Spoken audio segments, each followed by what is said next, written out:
নিয়তের স্থান কোথায়? এইখানে না এইখানে?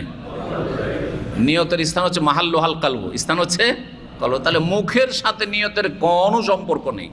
যারা মুখ দিয়ে নিয়ত করে তারা মূর্খ। কেউ যদি কান দিয়ে খাবার ঢুকায় কত বড় মূর্খ বলবেন না, তাকে বলবেন যে পাগল। মূর্খ তো পাগল হয় না, মূর্খ আবার মেলা ক্ষেত্রে আমার চাইতেও চালাক, তাই না?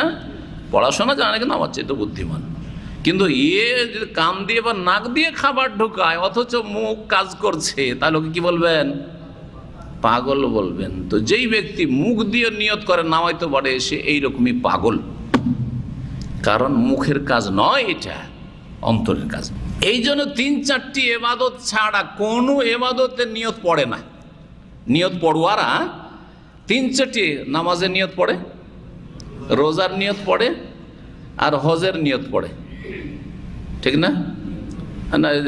হয়তো উজু আর তায়াম্মুমের পড়তে পারে, ওদের খাস মোল্লার আবার পড়ে। আর জাকাতের নিয়ত পড়ে। জাকাত বিতরণ করছে যখন একজন ওই বিদআতপন্থী, নামাজও তো নামাইতো পড়লে, তো নামাজের পরই তো জাকাত।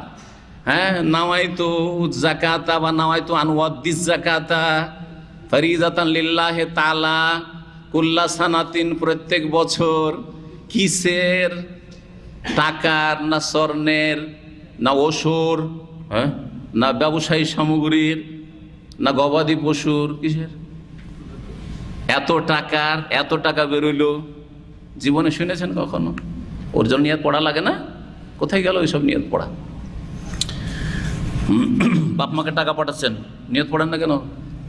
স্ত্রীকে খরচ পাঠাচ্ছেন, ওইটা ইবাদত না, সওয়াবের কাজ না, নিয়ত পড়েন না কেন? তাহলে তওবা করেন, পাগলামি করিয়েন না। হুজুররা পাগলামি করেছে, আপনারাও পাগল থাকবেন। এখন চোখ খুলেছে। হুজুর বাংলাদেশেই চাকরি করছে, ও বিদেশে আসলে, আপনি তো বিদেশে চলে এসেছেন, রিয়াল আর ডলার কামাচ্ছেন, তাই না? তো সুতরাং যখন দুনিয়ার ক্ষেত্রে চালাক হইতে পেরেছেন হুজুরদের চাইতো, এই ক্ষেত্রে আর পাগলামি না করে হুজুরদের মতো চালাক হয়ে যান, সুন্নতের অনুসারী হয়ে যান। নিয়ত করা শর্ত ফরজ অন্তরে, হাতটা দেখবেন আমার এখানে। আর নিয়ত মুখে পড়া বেদাত, হারাম, গুনার কাজ। একটা ফরজ আর একটা হারাম।